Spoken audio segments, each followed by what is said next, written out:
Welcome to R M biology. এই মুহূর্তের সব থেকে বড় ব্রেকিং নিউজ অ্যাডমিশন রিলেটেড। আমি তোমাদেরকে যেমনটি জানিয়েছিলাম যে বিসিকেবির অ্যাডমিশনের যে ফর্ম ফিল আপ হয়েছিল তার মেরিট লিস্ট কবে প্রকাশিত হতে পারে, আমি তোমাদেরকে বলেছিলাম যে সেকেন্ড উইক অফ জুলাই কিন্তু প্রকাশিত হতে পারে।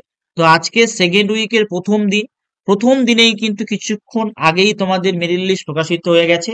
সেখানে কিন্তু কোনো ওবিসি লিস্ট নেই, তার মানে কি ওবিসিরা বাতিল বা তুমি কি কাউন্সিলিং এ যেতে পারবে সেটাও তুমি জেনে নিতে পারবে।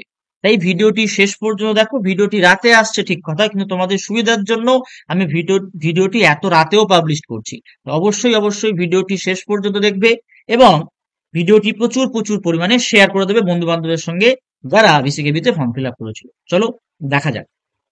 তো কিছুক্ষণ আগেই এই নোটিফিকেশনটা কিন্তু প্রকাশিত হয়েছে, ইউজি নোটিফিকেশন, যেটা হচ্ছে প্রভিশনাল মেরিট লিস্ট এবং important date, counselling, admission, agriculture, horticulture সমস্ত কোর্সের ক্ষেত্রে। দেখো মেরিট লিস্ট তো পাবলিশড হয়ে গেছে।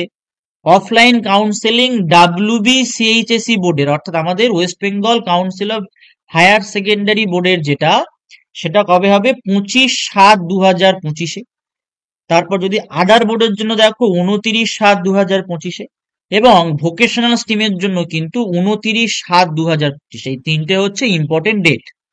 ঠিক তারপরে এবার তুমি জানতে পারবে তুমি কাউন্সেলিং এ যেতে পারবে কিনা, মানে তুমি কাউন্সেলিং এর জন্য এলিজিবল কিনা। দেখো কি বলা হচ্ছে, যে এই যে প্রথম রাউন্ড কাউন্সেলিং, এটা কিন্তু ফার্স্ট রাউন্ড, এটা তোমাদের হবে 25 তারিখে, সেটা ফার্স্ট রাউন্ড কাউন্সেলিং। এই যে পার্টিকুলার বিসিকেভি এদের যে ওয়েবসাইট আছে সেখানে কিন্তু সমস্ত মেরিট লিস্ট প্রকাশিত করা আছে। কতগুলো মেরিট লিস্ট আছে? একটা কম্বাইন লিস্ট আছে, একটা কম্বাইন লিস্ট, একটা এসসি, একটা এসটি, ইডাব্লিউএস এবং পিডাব্লিউডি। এই পাঁচটা লিস্ট প্রত্যেকটা বোর্ডের জন্য আছে, ওবিসি কিন্তু নেই। এই যে পিডাব্লিউডি ক্যান্ডিডেট যেটা আছে, যারা আছে তাদের লিস্ট অনুযায়ী যাদের র্যাঙ্ক 1 থেকে 23, তোমরা প্রত্যেকে কিন্তু এই বিসিকেবির ওয়েবসাইট ভিজিট করে এই লিস্টটা নামিয়ে নিতে পারো। পিডাব্লিউতে 1 থেকে 23 জনই আছে, তার বেশি নেই। যেটা কম্বাইন্ড মেরিট লিস্ট, এই কম্বাইন্ড মেরিট লিস্টটা কিন্তু বেসিক্যালি কাদের? যারা জেনারেল প্লাস ওবিসি। কিন্তু এখন যেহেতু ওবিসি বলে কিচ্ছু নেই, 17 তারিখ পর্যন্ত যতক্ষণ না কোনো ভার্ডিক্ট বা হিয়ারিং এর ফাইনাল ডিসিশন আসছে, যারা ফর্ম ফিল আপ করেছো অ্যাজ ওবিসি তারাও কিন্তু ওবিসি হিসাবে মান্যতা পাচ্ছ না। তাদের কিন্তু এই পার্টিকুলার লিস্টটা তোমাদের চেক করতে হবে, তোমরা কাউন্সিলিং এলিজিবল কিনা। এই লিস্ট অনুযায়ী কত র্যাঙ্ক পর্যন্ত ডাকা হয়েছে? এই লিস্ট অনুযায়ী 1 থেকে 618 র্যাঙ্ক পর্যন্ত ডাকা হয়েছে। আমি প্রত্যেকটা লিঙ্কই কমিউনিটি পোস্টে দিয়ে রাখবো, পরবর্তী সময়ে দেখে নিতে পারো। এসসি ক্যাটাগরিতে 1 থেকে 298 র্যাঙ্ক যাদের আছে তাদের ডাকা হয়েছে তাদের এসসি লিস্ট অনুযায়ী। এসসির যে মেরিট লিস্ট প্রকাশিত হয়েছে বিসিকেবির ওয়েবসাইটে, সেখানে 1 থেকে 98 পর্যন্ত যেতে পারবে ফার্স্ট কাউন্সিলিং এ। এসটির 1 থেকে 64 আছে, 1 থেকে 64 জনকেই ডেকেছে এসটিতে। ইডাব্লিউএস এ 68 জন আছে, সেই 68 জনকেই কিন্তু ডেকেছে।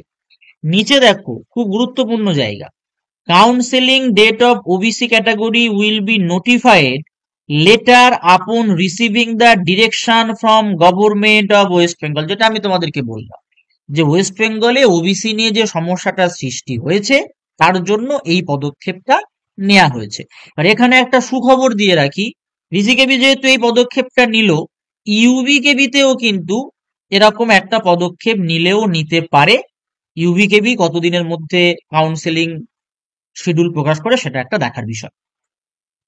যদি আমরা আদার বোর্ড অর্থাৎ সিবিএসই, আইসিএসসি বা অন্য কোনো বোর্ডের দেখি, তাহলে কম্বাইন্ড মেরিট লিস্টের 1 থেকে 102, এসসিদের 1 থেকে 52, এসটিদের 1 থেকে 19, ইডাব্লিউএস 1 থেকে 4, এই সমস্ত লিস্টকে কিন্তু ডাকা হয়েছে ফার্স্ট কাউন্সিলিং এ। কবে? 29 তারিখে। কোথায় হবে ভেন্যু? এটা কিন্তু ফিজিক্যাল। আর একবার তোমাদের মনে করিয়ে দিই, এই কাউন্সিলিংটা কিন্তু ফিজিক্যাল কাউন্সিলিং, অর্থাৎ তোমাকে উপস্থিত থাকতে হবে, তোমাকে উপস্থিত থাকতে হবে। তুমি কিন্তু অনলাইনে কাউন্সিলিং করতে পারবে না, তোমাকে উপস্থিত থেকে কাউন্সিলিং করতে হবে। সেটা কিন্তু এদের যে মেন ক্যাম্পাস বিসিকেবি সেখানে কনভোকেশন হলে হবে। ঠিক আছে।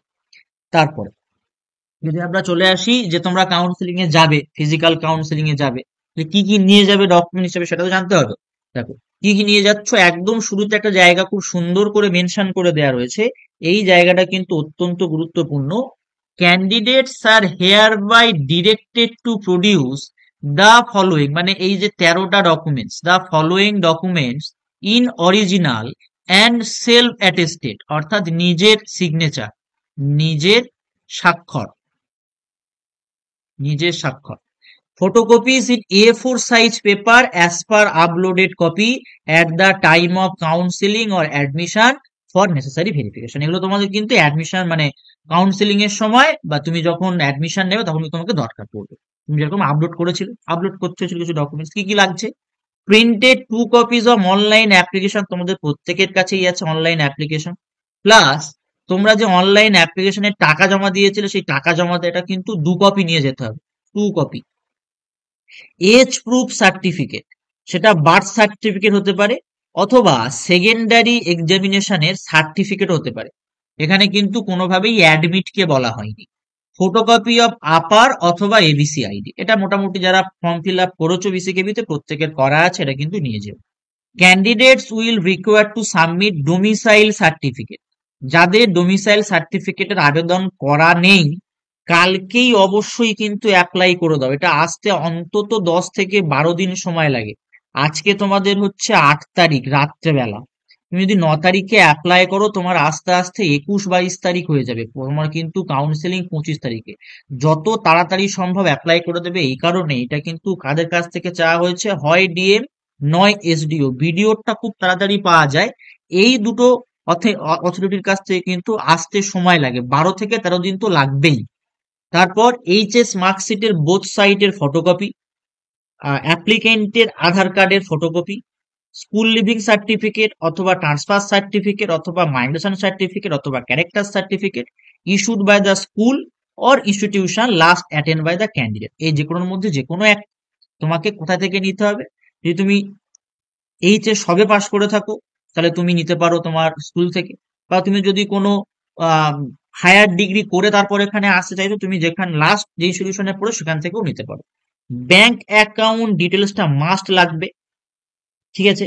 আইকার রুলস অনুযায়ী ইউএস আইডি জেনারেশনের জন্য 4 কপি রিসেন্ট ফটোগ্রাফ লাগবে, পাসপোর্ট সাইজ, হোয়াইট ব্যাকগ্রাউন্ড হতে হবে, উইদাউট মাস্ক, মাস্ক পরা চলবে না, এবং ইয়ারটা কিন্তু কান ভিজিবল হতে হবে, কান ভিজিবল হতেই হবে।